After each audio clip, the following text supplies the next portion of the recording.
So in this video, we are going to learn how to use the product rule for simplifying square roots. So this is when you have a square root and you can't get it by just taking the square root. So it's not a perfect square, in other words. So if I have the product of a times b, I can simplify that into the square root of a times the square root of b. Now notice here that they have to be multiplied. So let's look at a couple of examples of how we will use this. So the first one is the square root of 300. Now, what I'm going to do is I know the square root of 100. So remember the ones that you know that I had on the last video. And so this would be the square root of 100 times the square root of 3. And so what is the square root of 100? Well, that's 10. So this would be 10 times the square root of 3. So this is simplified form for the square root of 100. So just like when you have fractions and you always want to reduce them to lowest terms, well, with radicals, you always want to simplify it. You always want to take out the perfect squares, right? So let's say that I have the square root of 75. So that would be, well, let's see, what goes into 75? And remember, the ones that we're really looking for here are 4, 9, and 25. And of course, you always look for 100, if ever you have that. So these are really the ones that we're looking for, because square root of 4 is 2, square root of 9 is 3, and the square root of 25 is 5. And of course, square root of 100 is 10. So notice that 25 goes into 75. So I'm going to split this into 75 is 25 times 3. So the square root of 25 is 5, and then the square root of 3. All right, if I have the square root of 8,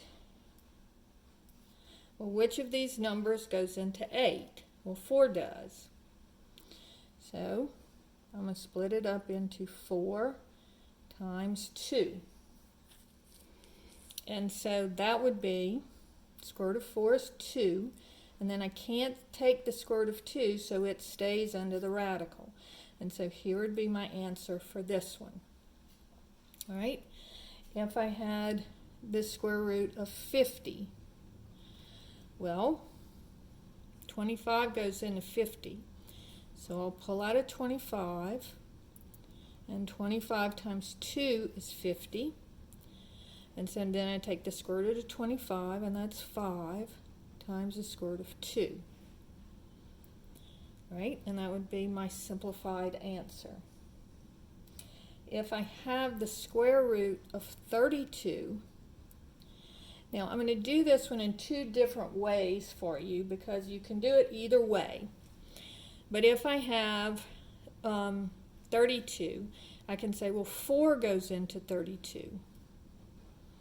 And that would be 4 times 8.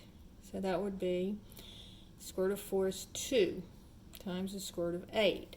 But I'm not finished yet because I can still simplify the square root of 8. So I'm going to bring down the 2, and I'm going to split the 8 up into 4 times 2. So the square root of 8 is square root of 4, square root of 2. Then square root of this 4 is also 2. So my final answer is 4 times the square root of 2. Now, there's another way that I can work this one. I can simply, if I noticed that, oh, 16 goes into this one, because 16 is also a perfect square, it's 4 squared. So then I would get 4 times the square root of 2, because 16 times 2 gives you 32, square root of 16 is 4, and then you can't take the square root of 2, so it has to stay under the radical. But notice, either way that I do it, I'm going to get the same answer. Now, let's talk about what happens when I have variables under the square root. So if I have the square root of x squared, well, it's just like if I have the square root of 25, that's the square root of 5 squared, so it's 5. So this would be, and technically, this should be the absolute value of x, because remember, we always want the positive square root. And so if x happens to be a negative number, then we would get a negative answer. But in this case, I always want the positive one, so technically it should be the absolute value of x, but what we're going to assume is we're always going to assume that x is positive. So if I say, what is the square root of x squared, you would just say x. Okay? Now, what if I said, what is the square root of x squared, of x to the 4th? Well, I could split that up into x squared times x squared, because x squared times x squared equals x to the 4th. So this would be square root of x squared is x times square root of x squared is x. So x times x is x squared. All right. If I had the square root of x to the 6th, that would be x squared times x squared times x squared. So I'd have 3 of them. So it would be x times x would be x to the 4th. So notice, x to the 3rd, sorry. So notice what I'm basically doing, I'm taking the square root. So my number here would be called the index. This is the square root. So notice if I divide my exponent by 2, then I get 2 divided by 2 is 1. 4 divided by 2 is 2. 6 divided by 2 is 3. So if I have the square root of x to the 8th, that would be 8 divided by 2 would be 4. And if I had the square root of x to the 20th, 20 divided by 2 would be, x to the 10th. Now what happens if I have an odd exponent? So if I have the square root of x to the 3rd, well, that would be, I would pull out an x squared times x, right? And so this would be x times x, square root of x. And that would be your final answer. So if I have x to the 5th, I'm going to pull out my next lowest even number, so that would be an x to the 4th times x, because I can take the square root of x to the 4th, and notice that x to the 4th times x, you add your exponents, you get x to the 5th, just like here, x squared times x gives you x to the 1st, you add your exponents, you get 3, all right? So you want the even number that's right below this odd number. So this would be x squared times the square root of x, because I can't take the square root of x. So if I have the square root of x to the 37th, so I'm going to take the next lowest even number, x to the 36 times the square root of x, right? And so that would give me x, and I divide this by 2, so that would be 18 times the square root of x. Now, notice if we have big numbers, we can do the same thing with, say, the square root of 32. We saw 2 ways to work it. Now let's look at a different way to work it. So if I take 32 and I find the prime factorization of it, So this would be 2 times 16, which is 4 times 4, or I could say 4 times 8, however you want to do it. And this would be 2 times 2 and 2 times 2. So that's 2 to the 1, 2, 3, 4, 5th power. So you take all the numbers that are the lowest leaves on the tree. So this would be the square root of 2 to the 5th, which gives you the square root of 2 to the 4th times the square root of 2. And that would be 2 squared times the square root of 2, which again gives us 4 times the square root of 2. So now let's look at something that is where we've got numbers and variables all together. So if I have the square root of 162 a to the 5th b squared. Now 162 I don't recognize. So what I'm going to do is I'm going to get the prime factorization of 162.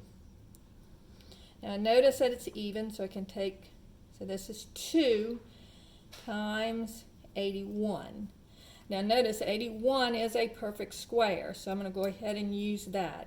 So what I'm going to do is I'm going to put the part that I can take the square root of here, and the part that I can't on another one, and another radical. So this is 81 times 2.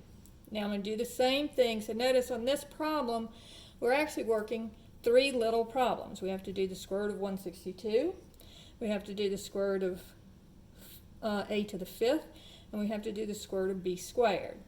Now I can't take the square root of a to the 5th, so I'm going to split it up into the a to the 4th and a, and then I can take the square root of b squared. So I'll just put the b squared on the part that I can take the square root of, and I don't have any other b's to put over here.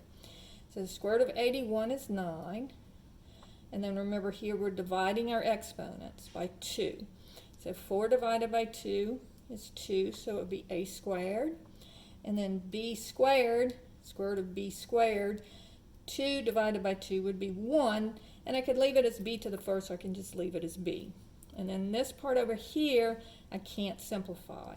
So just leave it as 2a. All right? So that's how you do. And notice, basically, it's the same thing we were doing before. It's just 3 separate little problems. First the number, then the a, then the b. Right?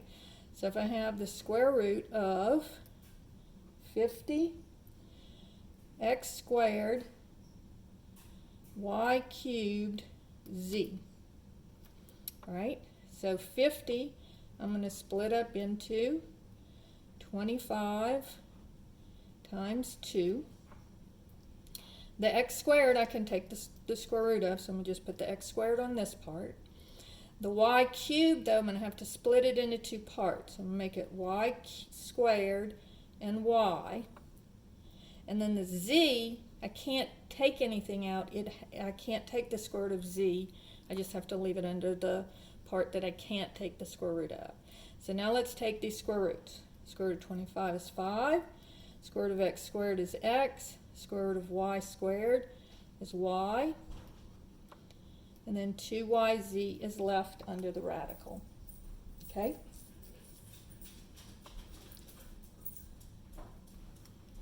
Okay, if I have the square root of 490, b to the 7th, c to the 9th. So what I'm going to do is, and again, this would be 49 times 10. So I can take the square root of the 49, and the 10 I can't. And then b to the 7th would be b to the 6th times b. And c to the 9th would be c to the 8th times c. So again, you take the even number. So in other words, you're going to take one of these b's out to leave over here. So that would leave 6 b's here and 1 b here. And again, this is an odd number, so you just take the one of them out. You've got c to the 8th here and then a c over here. So the square root of 49 is 7. Then I have b to the 3rd, divide the 6 by 2, and then c to the 4th, divide the 8 by 2. And then I'm left with 10bc. So that is how you use the product rule for simplifying square roots, because I'm looking at, if I have the square root of a times b, I can split it up into the square root of a times the square root of b. Now notice, I cannot, if I have addition, I can't split it up, because remember, this is the product rule, not the addition rule. Remember before, if I have the square root of 25 plus the square root, or excuse me, minus the square root of 9, that is the square root of 16, which is 4. I can't do, because if I take the square root of 25 minus the square root of 9, that would be 5 minus 3 would be 2. So notice, if it's subtraction, I can't split it up, but if it's multiplication, then I can split it up.